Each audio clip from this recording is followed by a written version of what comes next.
Welcome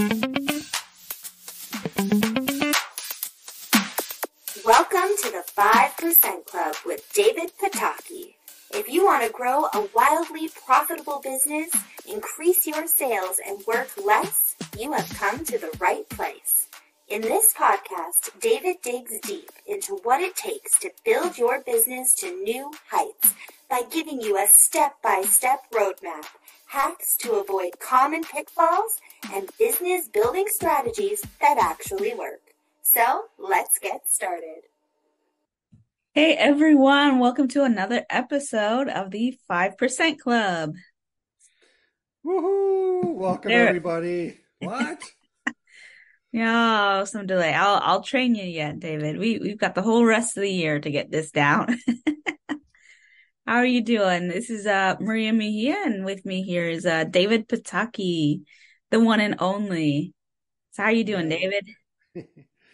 Well, you know what? I'm doing okay. Physically, I'm doing okay, but learning the hard way that when your kids become teenagers, they get old enough to get their driver's license, and just finding out how expensive it is. You think, oh, this is great. They've got their license. They can drive themselves to work or to a friend's house, whatever the case may be. But you don't realize how much it's actually going to cost you to have that freedom. So that's what I'm learning right now. Not a big fan of it. Oh man, yeah. Because you have to put everyone who drives or can drive on the insurance, and that's a nice headache. Because we have something similar to that. I have a bunch of, we live with our in-laws, and so they all can drive. So we got to put their names on our insurance saying that, yeah, they can drive our car. But yeah, it's fun. Fun stuff. People driving.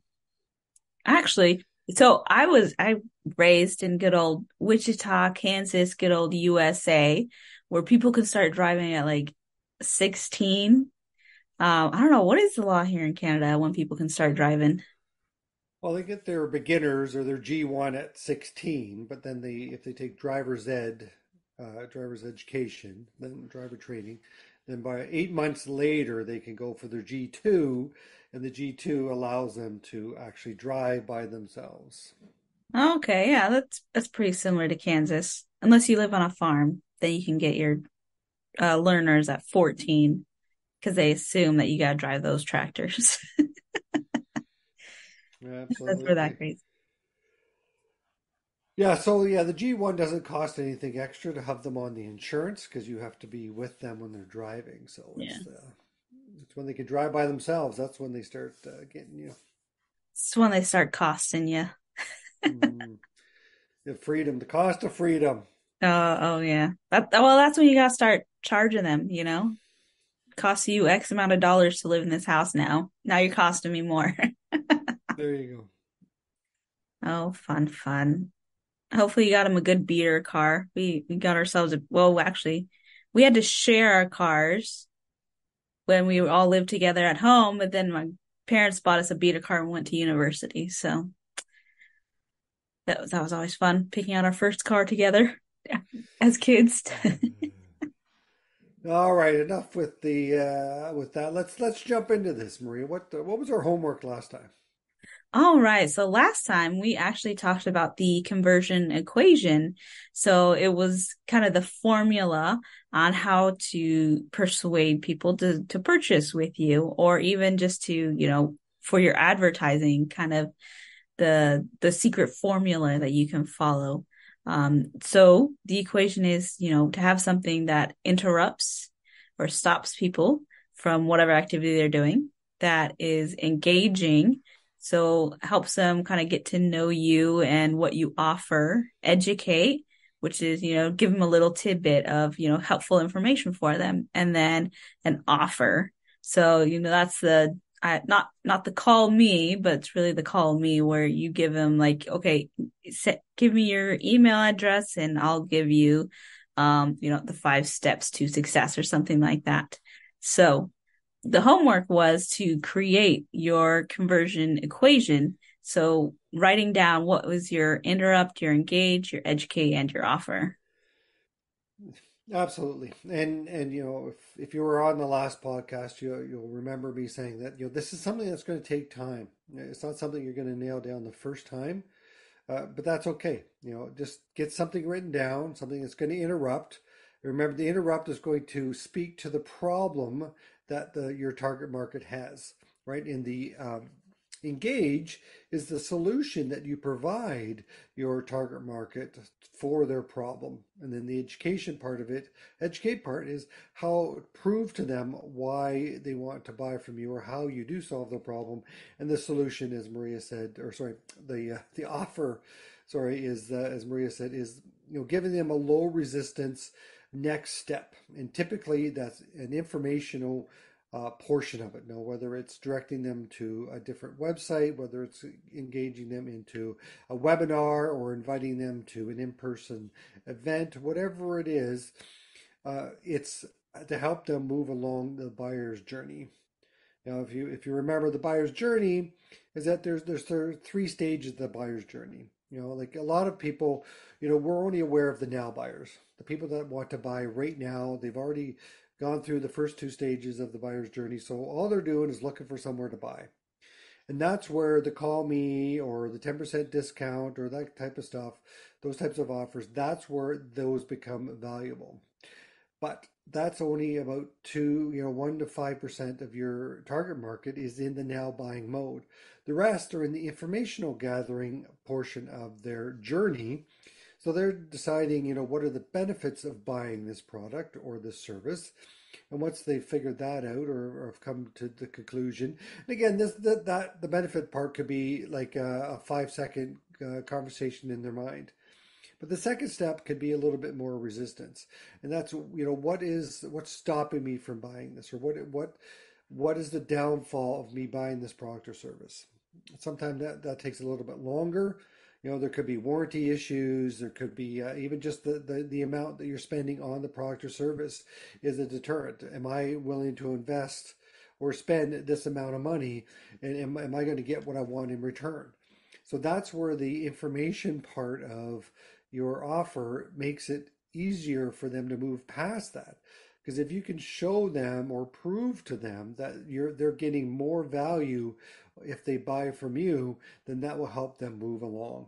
So that's why it's very important to make sure that you've got informational offers out there or some way to help your customer move along the buyer's journey.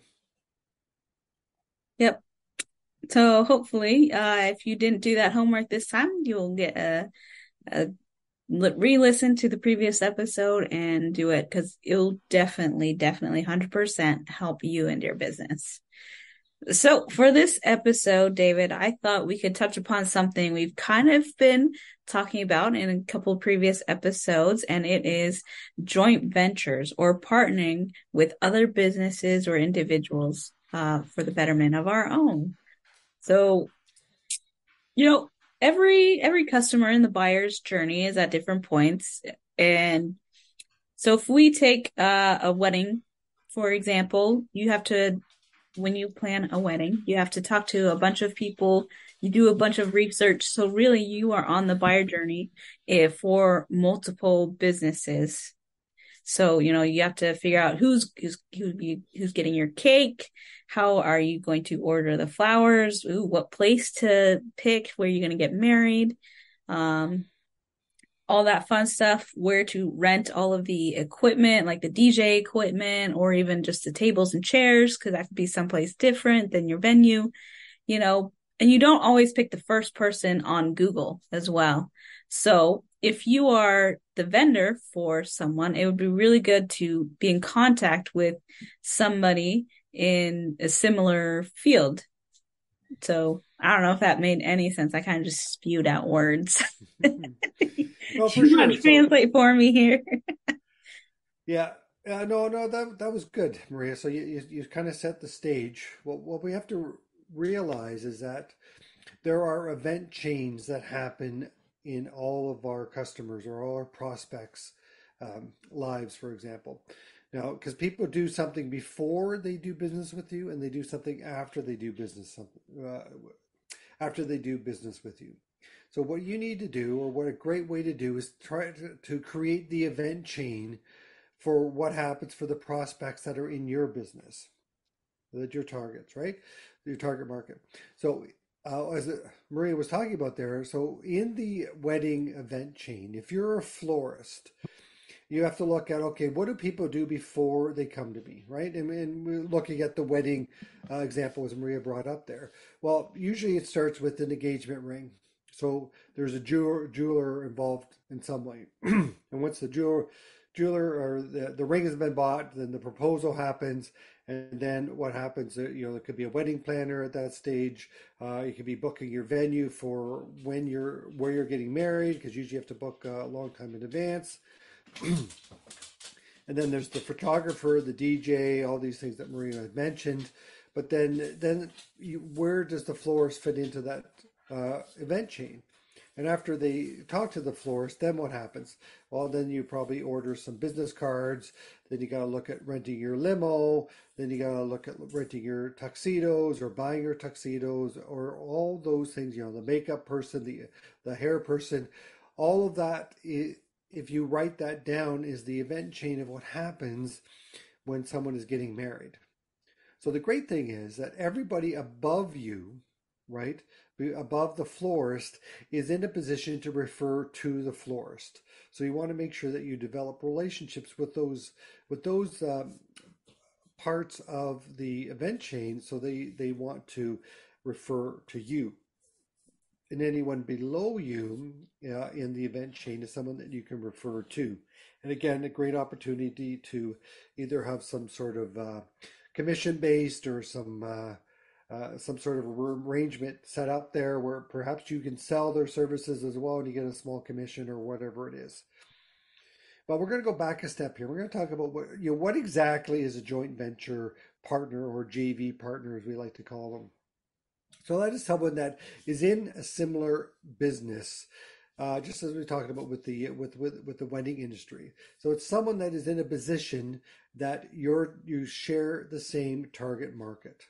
And that's important here. You don't want to be, the florist doesn't necessarily want to have a joint venture with a small engine repair place, because their target market is absolutely they're pretty different. Opposed to each other. So you don't want to be looking at that. So that's the key thing. You want to make sure that you guys that the joint venture partners share the same target market. And then you want to look at, obviously you want to make sure you're speaking with reputable business owners as well. You don't want to get yourself in a position where your reputation is tarnished by somebody else's reputation. So make sure you do your homework before you reach out to those people. But also, you want to, I kind of lost my train of thought there. Let's go with this. But so you want to make sure that you're in a position to bring value to that joint venture partner. Okay? So let's think about this. If you are a florist and you go to a reception hall, I will guarantee you that there's probably been 20 other floors that have gone to that reception venue place and said, okay, pick me, let me be one of your preferred vendors, so on and so forth, right? Mm-hmm. So what is it that you bring to the table that adds value so that the reception venue goes, you know what, I do want to work with you. Okay. And yes, it does start with reputation, but there also has to be something else there, right? Maybe there is a bit of a kickback or a commission or a finder's fee or whatever words you want to use to describe it, so that there is, obviously there's gray lines there. You want to make sure you're not crossing any lines, illegal lines and that type of stuff. But you want to make sure that you're bringing some sort of value to the venue or to the photographer or to the jeweler, whoever it is, so that they see that working with you actually benefits their business. Because you got to remember, everybody's in business, and they want their business to be profitable. So they want to make sure that they're aligning themselves as well with a reputable person that is going to help them build their business and in turn build their revenue. 100%. It's another thing to think about also is to think outside the box. So if we look at the florist again, so maybe their main revenue is, the wedding industry, creating bouquets, creating boutonnieres, things like that. Another thing to keep in mind is also, what are some other reasons or some other sources of income that the florist can do? Well, they can do, prom nights, they can do birthday parties or other kind of parties and things like that. So looking for kind of the non-obvious joint ventures as well. So the florist might look into getting in business with maybe a coffee shop, and they can supply them flowers on a daily basis or something like that, kind of to brighten up the place. And people will notice like, oh, those are really pretty flowers. This coffee shop is such an amazing place. I wonder where they get their flowers. That could be a potential venture for you. So kind of think outside the box, like, okay, what could I do to help another business who will in turn give me more business as well? Right, that's a excellent resource there as well, Maria. And it's a little bit different than the event chain, but that's looking outside the box. But so the flip side, or to add to what Maria was saying there, that you can then also, as the florist, have an arrangement with the coffee shop that allows the florist to give a 25% off, or maybe even a $5 gift card for every purchase over $50 or something like that. So there is back and forth relationship there, where because a lot of times joint venture partners, they look at one way, and definitely, if depending on where you are in the event chain, like if you're the florist and then the jeweler is there, the jeweler can refer the to the florist, but usually by the time the engaged couple comes to the florist, they've already got their ring. So it's very difficult for the florist to refer back in the same sort of token, but in a different relationship, as Maria just mentioned here. If it was with a coffee shop or someone to that degree, you figure out a relationship that is symbiotic, where it's back and forth. It isn't just a one-way scenario. And then that's that added value that we were talking about.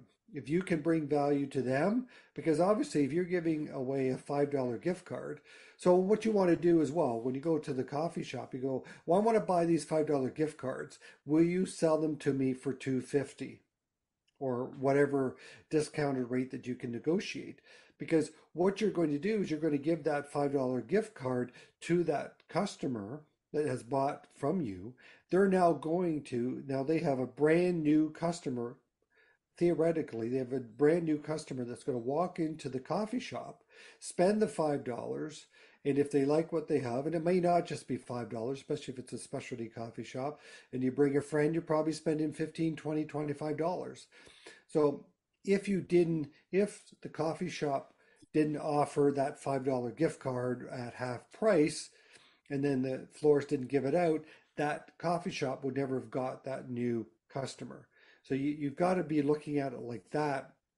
And you need to position yourself like that as well. When you go talk to the coffee shop, you don't say, just give me a $5 gift card at half price because I just want to give this out. You should explain to them why it is a beneficial relationship for both of you, right?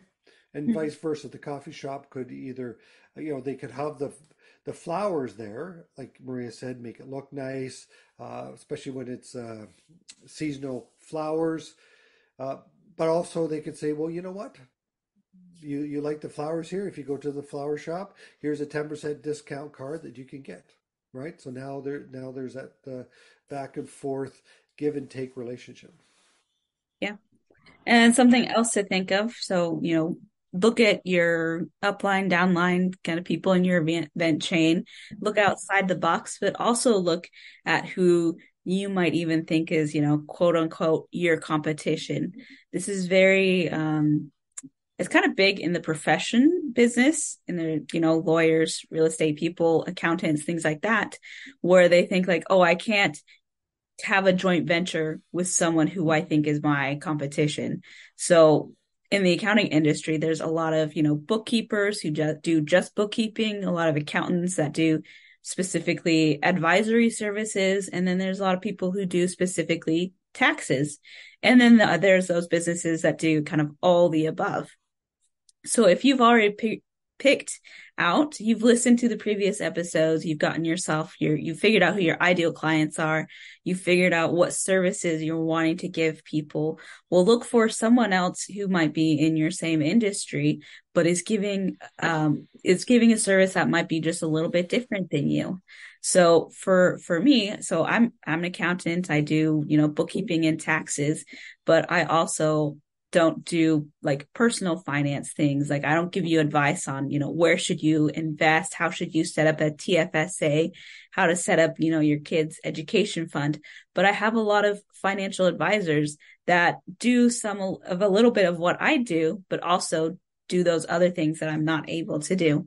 I also have a handful of CPAs that I refer more advanced tax clients to that I don't want to do, that be a bit more hair pulling for me than I'd like to be. So like connect with people in your industry that do things a little bit different than you, because maybe someone will come to you and you're like, well, I'd like to help you, but I don't think we'll quite jive as well as, I jive with other clients, but I feel like you'd really connect with this other person who does the exact same thing as I do, and then referring to them. And then vice versa, someone might come to them, same scenario, and they'll refer to you. So also look at people who you think is your competition and see how you guys can connect together. Right. You'd be surprised. I mean, if someone is very um, protective or suspicious, then you don't want to be working with them as well. But in past years, that was one of the things I did when I was in business for graphic design and printing and that kind of stuff, that I went to other printers and other designers, and I just talked to them and to see if there was opportunities for collaboration. Because you'd be surprised that some, as Maria said, if you go to an accountant, maybe they specialize only in not for profit uh, clients, and you find that that's not something that you want to work with, so you can refer all the nonprofits to that accountant. But another interesting thing, I brought up the whole small engine repair place, for example. I was just thinking here that like a great referral partner for them would be someone that sells grass seed, grass fertilizer, and the likes, because someone who cares enough to keep their lawn machines tuned up and ready to go, care about their lawn in their yard and so on. So you find the place, there are a few places that supply lawn seed, lawn fertilizer, and that type of stuff, and then you build a relationship there. Similar to the florist and the coffee shop. Again, you want to make sure someone has used this expression, so it's not one that I came up with, but you want to always be the Santa Claus and not the Grinch. So whenever you're approaching somebody, even if it's your customer, when it comes to an offer, if you give more value in your offer, then if you give value right off the get-go, you are Santa Claus, right? You're giving them something. You're not taking something. You're giving them value before they buy from you. And the same idea should be applied to when you're looking for a joint venture partner.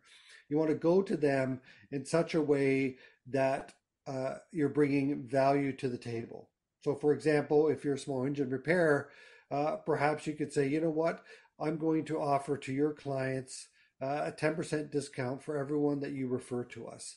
So your customers are going to get, they're going to feel like they're looked after, but they're also feel like they're getting greater value.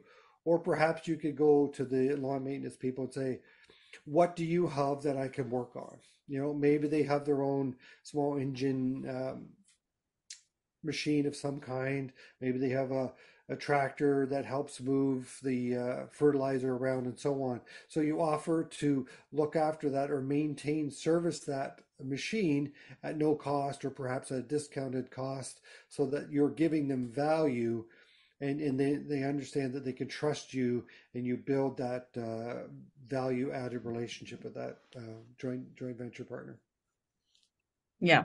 That's very important when it comes to joint ventures, because you might be just a small startup a year or two into your thing. And when you reach out to someone else, you really need to show that, hey, I might be, a young business, but I bring a lot of value to you.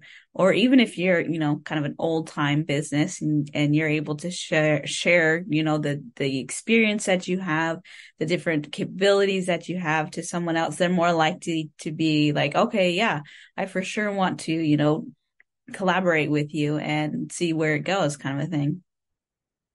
Yeah.